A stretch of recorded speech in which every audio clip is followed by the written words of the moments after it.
Bismillahirrahmanirrahim. Assalamualaikum warahmatullahi wabarakatuh. Alhamdulillah wassalatu wassalamu ala Rasulillah Muhammad ibni Abdillah la nabiyya ba'dah. Asyhadu an la ilaha illallah wa asyhadu anna Muhammadar Rasulullah. Allahumma sholli wa sallim ala sayyidina Muhammad wa ala alihi wa sahbihi ajmain. Subhanakallahumma la ilma lana illa ma 'allamtana wa 'allimna ma yanfa'una wa barik lana fima 'allamtana innaka antal alimul hakim. Alhamdulillah para mahasiswa sekalian, pada kesempatan ini kita bisa bertatap maya kembali, di mana pada kesempatan ini kita akan bahas tentang ayat-ayat muhkam dan ayat-ayat mutasyabih. Dan ini adalah merupakan satu hal yang sering dan mungkin masih ada dalam tataran diskusi dan diskusi tentang hal ini. Membincangkan ayat-ayat muhkam dan mutasyabih ini perlu kiranya kita juga memahami itu, apa itu muhkam, apa itu mutasyabih. Nah, muhkam itu berasal dari kata ihkam yang berarti kekukuhan, kesempurnaan, keseksamaan, dan pencegahan. Semua pemahaman pengertian itu pada dasarnya adalah berasal dari kata pencegahan, di mana ada kalimat ahkamul amar yang artinya dia menyempurnakan sesuatu hal dan mencegahnya dari kerusakan. Yang kedua, mutasyabih. Mutasyabih ini berasal dari kata tasyabuh, yang secara etimologis artinya keserupaan dan kesamaan yang biasanya membawa kepada kesamaran antara dua hal. Nah, dalam ayat Al-Quran kita misalnya ayat Al-Quran ini menggunakan dua kata tersebut. Alif lam ra, kitabun uhkimat ayatuhu summa pulsilat min ladun hakimin khabir. Alif lam ra, inilah kitab yang ayat-ayatnya disusun rapi serta dijelaskan secara terinci, diturunkan dari sisi Allah yang maha bijaksana lagi maha tahu. Allahu nazzala ahsanal hadis kitaban mutasyabihan. Allah telah menurunkan perkataan yang paling baik, yaitu Al-Quran yang serupa, mutu ayat-ayatnya lagi berulang-ulang. Kita bisa menemukan hal ini di dalam Quran surat Az-Zumar ayat 23. Nah, kedua contoh ayat di atas ini menimbulkan pemahaman yang berbeda. Hal ini maka dari itu Ibnu Habib An-Naisaburi berpendapat bahwa Al-Quran seluruhnya muhkam, di mana berdasarkan ayat pertama, dan Al-Quran seluruhnya adalah mutasyabih. Ini berdasarkan ayat yang kedua. Nah, menurut ayat pertama adalah muhkamnya Al-Quran merupakan kesempurnaannya dan tidak ada pertentangan antara ayat-ayatnya. Sedangkan maksud mutasyabih pada ayat selanjutnya adalah menjelaskan segi kesamaan ayat Al-Quran dalam kebenaran, kebaikan, dan kemujizatan. Hal ini juga sama sebagaimana yang dipendapati oleh Hasbi As-Siddiqi, bahwa Al-Quran, kata beliau, semuanya muhkamah jika dimaksudkan dengan kemuhkamannya dilihat dari komposisi lafadznya dan nilai estetika nadomnya. Sungguh ini sangat sempurna, ya.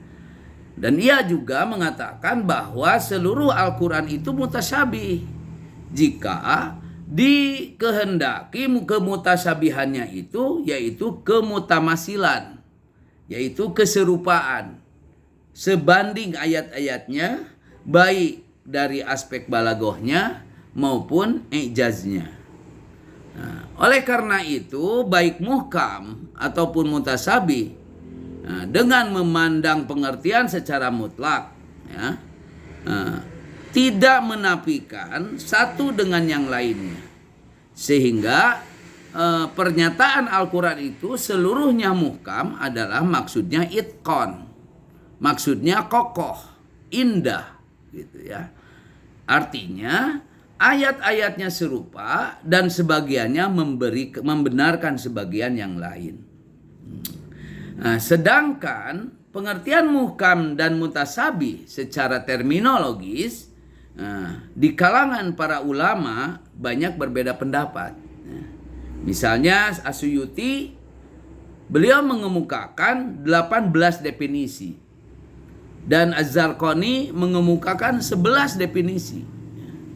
Nah, seluruh definisi itu misalnya muhkam adalah ayat yang mudah diketahui maksudnya, sedang mutasabih hanyalah diketahui maksudnya oleh Allah sendiri.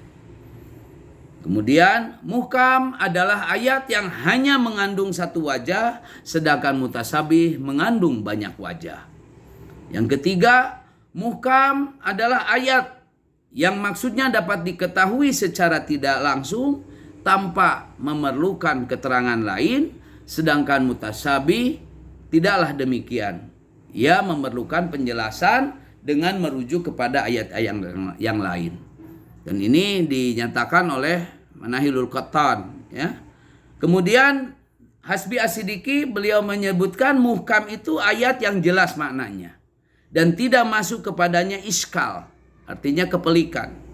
Nah, mutasabih itu lawannya muhkam atas isim mustarok dan lafalnya mubhamah, artinya samar ya. Nah, hal ini maka ada dua hal penting yang perlu kita cermati. Yang pertama, membincangkan muhkam tidak banyak mengalami kesulitan yang berarti. Dan yang kedua tentang mutasyabiha, ini tidak sedikit menimbulkan masalah ya. Bagaimana sikap-sikap ulama dalam mentafsirkan ayat-ayat mutasyabih? Ayat-ayat mutasyabihah itu timbul karena sifatnya yang global, sifatnya yang mujmal, dan tentunya memerlukan takwil. Nah, di sisi lain, sebagian besar ulama berpendapat bahwa ayat-ayat mutasyabihat tidak diketahui takwilnya kecuali oleh Allah. Sementara orang yang berilmu akan berhenti pada kalimat dan orang-orang yang berilmu mendalam dalam tanda petik, yang kalimat tersebut mengindikasikan para ulama ada yang mengetahui takwilnya.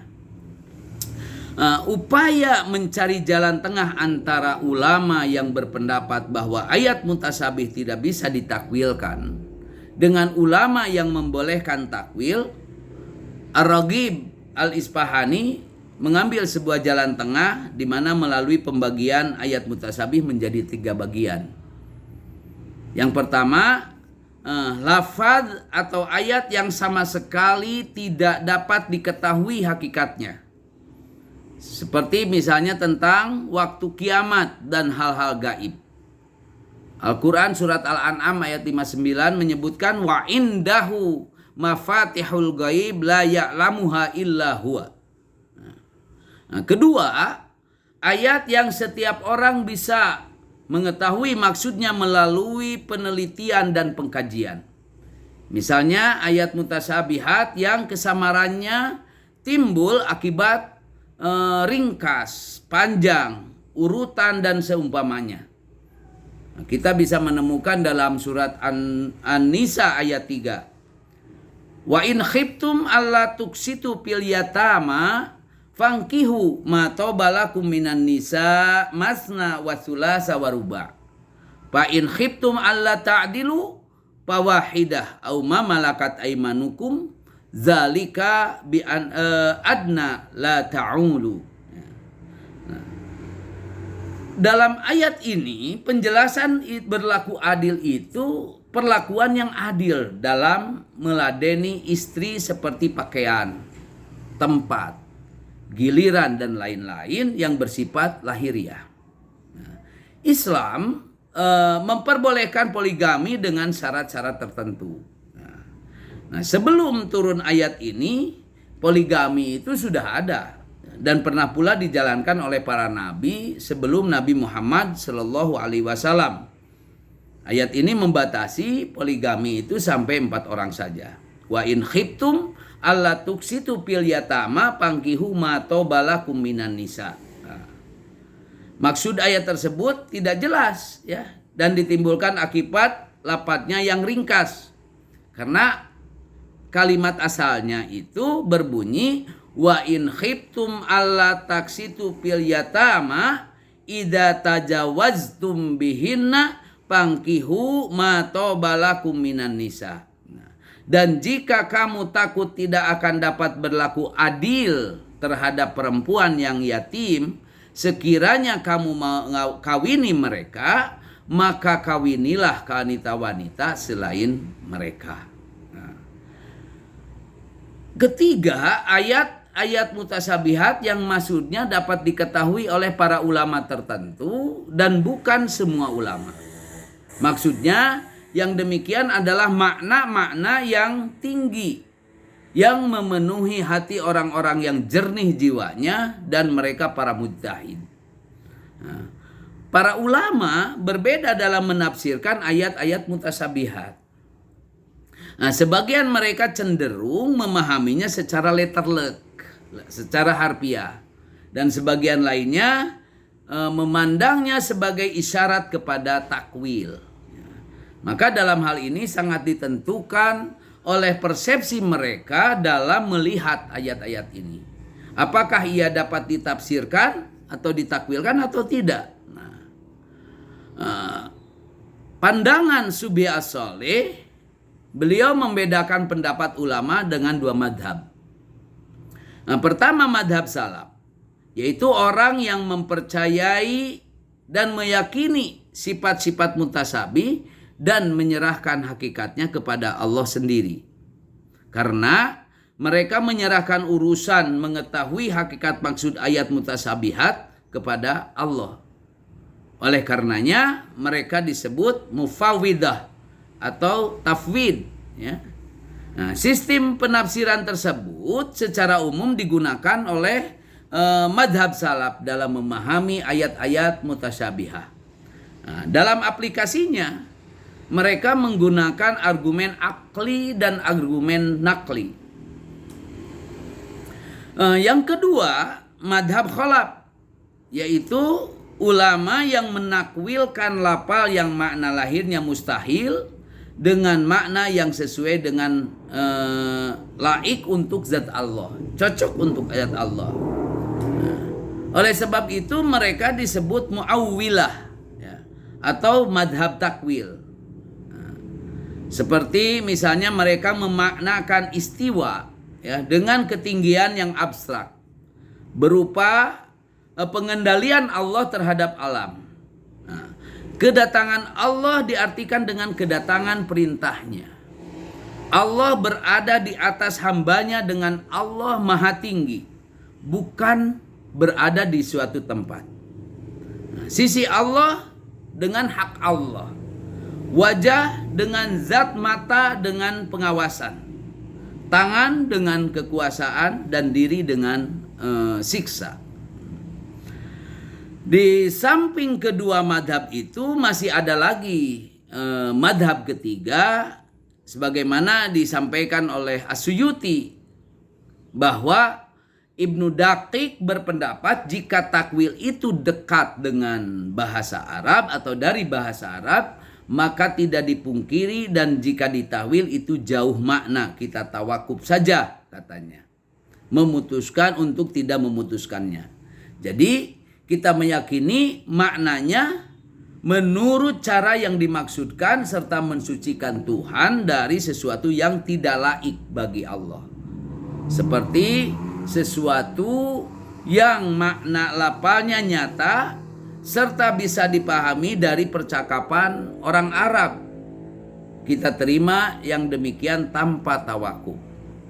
Misalnya, antakula nafsun ya hasrata ala ma farrattu fi jambillahi wa in kunta laminas sahirin. Supaya jangan ada orang yang mengatakan, amat besar penyesalanku atas kelalaianku dalam menunaikan kewajiban terhadap Allah, sedang aku sesungguhnya termasuk orang yang memperolok-olok agama Allah. Az-Zumar ayat 56. Nah, menurutnya itu di sisi Allah itu diartikan dengan hak Allah. Nah, dari ketiga madhab itu masing-masing mempunyai argumentasi sendiri dan tentunya bisa dikompromikan. Sebab mereka percaya makna yang diambil dari hasil penakwilan dan penafsiran bukan merupakan makna yang pasti bagi ayat-ayat mutasabihat. Dan tidak seorang pun bisa menjamin bahwa itulah makna yang sebenarnya. Dan mereka menyerahkan maknanya kepada Allah. Sehingga pada akhirnya semua pihak bisa menerimanya. Nah, teman-teman sekalian, yang selanjutnya kita akan melihat tentang huruf muqatta'ah. Ya. Bagaimana huruf al-muqatta'ah dalam pandangan para ulama. Nah, dalam pandangan As-Suyuti, al-muqatta'ah itu dikategorikan sebagai ayat mutasabihat. Oleh karena itu para ulama berbeda pandangan dalam menakwilkan dan menafsirkannya. Contoh misalnya Az-Zamakhsyari dalam tafsirnya Al-Kasyaf bahwa huruf-huruf itu maknanya ada 3, yaitu merupakan nama surat, sumpah Allah, dan agar menarik perhatian orang yang mendengarkannya. Nah, kemudian yang kedua Al-Kuwaibi mengatakan bahwasannya kalimat itu merupakan tambih bagi Nabi. Maksudnya ketika Nabi dalam kondisi sibuk, Allah mengutus Jibril untuk memberikan perhatian terhadap apa yang disampaikan kepadanya. Kemudian Sayyid Rashid Ridho tidak membenarkan Al-Kuwaibi. Karena Nabi senantiasa dalam keadaan sadar dan senantiasa menanti kedatangan wahyu. Dan kemudian ulama salaf berpandangan bahwa fawatihus suwar, ya, yang Yasin, Alif Lam Mim, dan itu atau disebut juga huruf muqatta'ah, itu telah tersusun sejak zaman azali. Kemudian As-Suyuti menukilkan pendapat Ibnu Abbas tentang huruf tersebut, ya. Misalnya Alif Lam Mim itu artinya anallahu a'lam. Alif Lam Mim Shad anallahu a'lamu wa absal, ya. Wa absal. Kemudian Alif Lam Ra anallahu ara. Nah, ya. Bagaimana peranan muhkam dan mutasabih dalam penafsiran? Nah, dengan adanya ayat-ayat muhkam dan mutasabihat itu tentu sangat membantu dalam penafsiran ayat-ayat muhkam. Ini adalah pertimbangan mutasabih. Ya.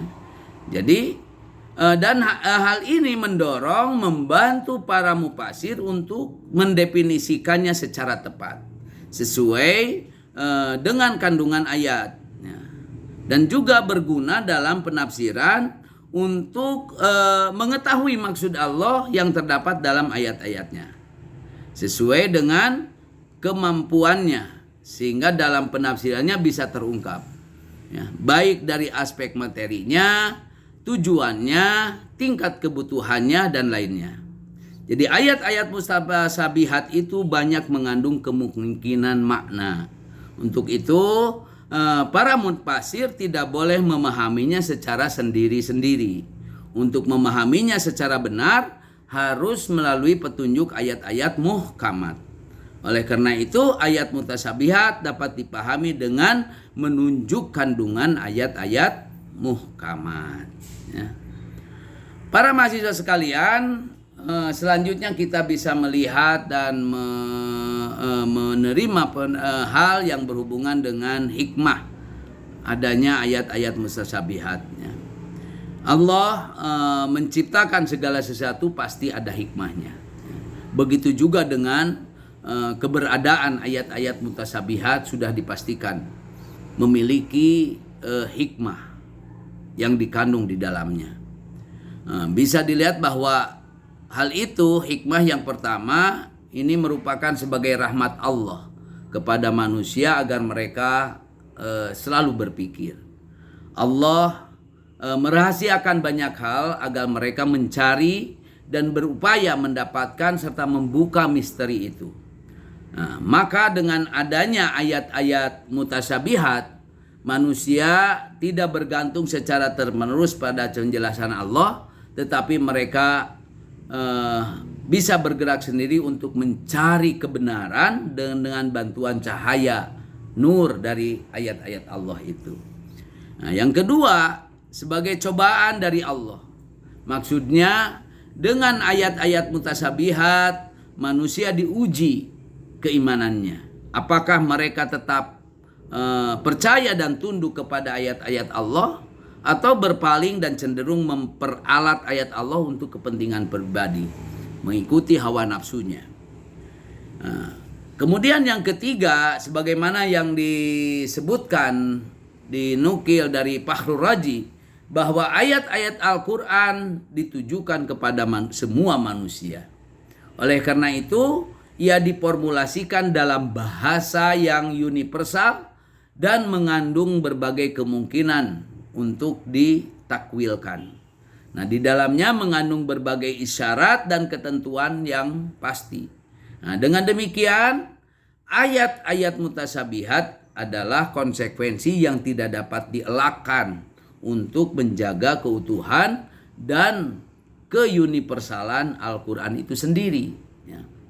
Selanjutnya, bahwa ini hikmahnya untuk menjadi bukti kelemahan manusia atas kebesaran Allah dan ketinggian ayat-ayatnya. Nah, dengan adanya ayat-ayat mutasyabihat, manusia dijadikan tunduk terhadap ketentuannya dan menghancurkan kesombongannya terhadap ketetapan-ketetapan Allah. Yang selanjutnya, ayat mutasyabihat menunjukkan keterbatasan manusia yang harus mereka sadari setiap saat. Yang kelima, memberikan kebebasan kepada manusia untuk berbeda dalam penafsiran, dalam rangka menjadikan mereka lebih terbuka dan toleran. Nah, sekiranya semua ayat adalah muhkamat, maka yang terjadi adalah kebekuan dan statis. Nah, madhab hanya satu, dan manusia tidak lagi berkompetisi dalam mencari sebuah kebenaran.